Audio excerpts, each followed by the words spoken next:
ایران کتنا مضبوط ہے؟ ایران کے پاس نہ تو جدید لڑاکا طیارے ہیں اور نہ ہی اسے دنیا میں کوئی ملک ماڈرن ویپن سسٹم فروخت کرتا ہے، جبکہ ایران کو سخت معاشی پابندیوں کا بھی سامنا ہے۔ تو ایسے میں ہم دیکھتے ہیں کہ ایران کی وہ طاقت کیا ہے جو اسے اپنے سے طاقتور ممالک کے مقابلے میں کھڑا رکھے ہوئے ہے، وہ کیا کمزوریاں ہیں جو اسے آخرکار اس موڑ پر لے آتی ہیں کہ ایران کو مغربی ممالک سے نیوکلیئر ڈیل کرنا پڑتی ہے۔ ایران کی سب سے بڑی طاقت اس کا جغرافیہ ہے۔ ایران خلیج فارس کے کنارے پر واقع ہے۔ یہ جگہ نہ صرف خود تیل سے مالا مال ہے بلکہ دنیا کے 40% تیل کی سپلائی کا راستہ بھی یہی ہے۔ اگر ایران کسی طرح تیل کی سپلائی کا راستہ بند کر دے تو عالمی معیشت کو شدید دھچکا لگے گا۔ اسی لیے امریکہ کے جنگی بحری بیڑے اس علاقے میں مستقل ڈیرے ڈالے ہوئے ہیں تاکہ سپلائی لائن کو کسی بھی ممکنہ مہم جو اسے بچایا جا سکے۔ یہ جنگی بیڑے ایران کے لیے مستقل خطرہ اور چیلنج ہیں۔ ایران کی ایک اور بڑی کمزوری اس کی انقلابی اور نظریاتی حکومت ہے، جس کی وجہ یہ ہے کہ ایران کی موجودہ حکومت امریکی مفادات کے خلاف انقلاب کے نتیجے میں قائم ہوئی تھی۔ اس نظریاتی موقف کی وجہ سے ایران اپنے ہمسایہ ممالک کے تنازعات میں غیر جانبدار رہنے کی بجائے فریق بن جاتا ہے۔ ایران کے عراق کی موجودہ شیعہ حکومت، شام کے صدر بشار الاسد، لبنان کی تنظیم حزب اللہ اور فلسطینی تنظیم حماس سے گہرے تعلقات بھی اسی وجہ سے ہیں۔ ایران اسرائیل کے خلاف ان ممالک اور گروپوں کی فوجی اور معاشی مدد بھی کرتا ہے۔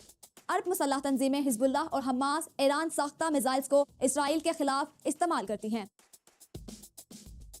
یہی وجہ ہے کہ امریکہ، اسرائیل اور سعودی عرب ایران کے خلاف کئی محاذوں پر آمنے سامنے ہیں۔ جن محاذوں پر یہ ممالک ایران سے کھلی لڑائی لڑ رہے ہیں ان میں شام، یمن اور فلسطین شامل ہیں۔ شام میں ایرانی تنصیبات پر اسرائیل فضائی حملے کر رہا ہے تو ایران سعودی اور امریکی حمایت یافتہ تنظیموں کو نشانہ بنا رہا ہے۔ ایران دنیا کی 21ویں بڑی فوجی قوت ہے جبکہ اس کا دشمن امریکہ پہلی، اسرائیل 15ویں اور سعودی عرب 24ویں بڑی فوجی طاقت ہے۔ ایران کا دفاعی بجٹ صرف 6 ارب 30 کروڑ ڈالر ہے جبکہ اس کے نمبر 1 دشمن امریکہ کا بجٹ 587 ارب ڈالر، اسرائیل کا 15.5 ارب ڈالر اور سعودی عرب کا دفاعی بجٹ 56 ارب 70 کروڑ ڈالر ہے، اور ہم جانتے ہیں کہ پاکستان کا دفاعی بجٹ 9.5 ارب ڈالر کے قریب ہوتا ہے۔ ایرانی فوج 5,45,000 جوانوں پر مشتمل ہے۔ ایرانی فورسز کا سب سے طاقتور حصہ انقلابی گارڈز ہیں جن کی تعداد 1 لاکھ ہے۔ اس کے علاوہ ایران کے پاس 477 طیارے اور 1600 سے زائد ٹینک بھی موجود ہیں۔ سخت پابندیوں کے باوجود ایرانی فوج عرب خطے میں اسرائیل اور مصر کے بعد تیسری سب سے طاقتور فوج مانی جاتی ہے۔ ایران کو چونکہ پابندیوں کی وجہ سے دوسرے ممالک سے جدید اسلحہ نہیں ملتا، اس لیے اس نے روایتی اسلحے کی کمی کو میزائلوں سے پورا کیا ہے۔ اس وقت ایران شارٹ رینج اور لانگ رینج میزائل تیار کر رہا ہے جن کی رینج 300 سے 2500 کلومیٹر تک ہے۔ ان میزائلز کو ایران اپنی فوجی پریڈ میں فخریہ طور پر پیش کرتا ہے۔ ایران لڑاکا طیارے، ٹینک، ہیلی کاپٹر، بحری جنگی جہاز، آبدوزیں، ڈرونز اور دیگر اسلحہ بھی تیار کرتا ہے، لیکن عالمی ماہرین کا ماننا ہے کہ ایران کی جنگی ٹیکنالوجی پرانی طرز کی ہے، اس لیے کھلی لڑائی میں یہ ہتھیار ماڈرن ویپن سسٹم کا مقابلہ نہیں کر پائیں گے۔ کہ ملکوں کی طاقت صرف اسلحہ بارود نہیں ہوتی بلکہ ان کے عالمی تعلقات ان کی طاقت کا اہم ترین حصہ ہوتے ہیں۔ تو ایران کے عالمی اتحادیوں میں چین اور روس سر فہرست ہیں، لیکن عالمی پابندیوں کی وجہ سے وہ بھی ایران کو اسلحہ یا ٹیکنالوجی کھلے عام فراہم نہیں کر سکتے۔ تاہم ایران کے مغربی ممالک سے نیوکلیئر ڈیل کے بعد جب پابندیاں نرم ہوئیں تو 2016 میں روس نے ایران کو دفاعی نظام S-300 فراہم کیا تھا۔ یہ طیارہ اور میزائل شکن نظام ہے جس کی ایران کو ممکنہ اسرائیلی حملوں سے بچاؤ کے لیے سخت ضرورت تھی۔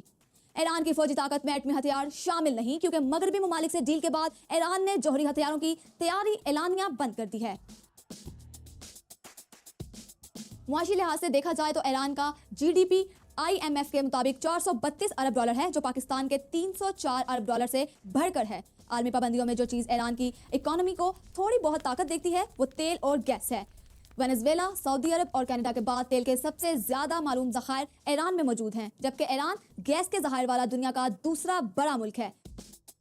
لیکن امریکی پابندیوں نے تیل کی فروخت کو مشکل بنا دیا تھا۔ پابندیوں کے باوجود ترکی، چین اور انڈیا ایران سے تیل اور گیس خریدتے رہے ہیں جس سے ایرانی اکانومی کو بہت سہارا ملتا رہا ہے۔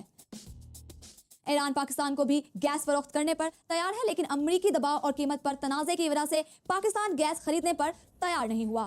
ایران میں غیر ملکی سرمایہ کاری نہ ہونے کے برابر ہے۔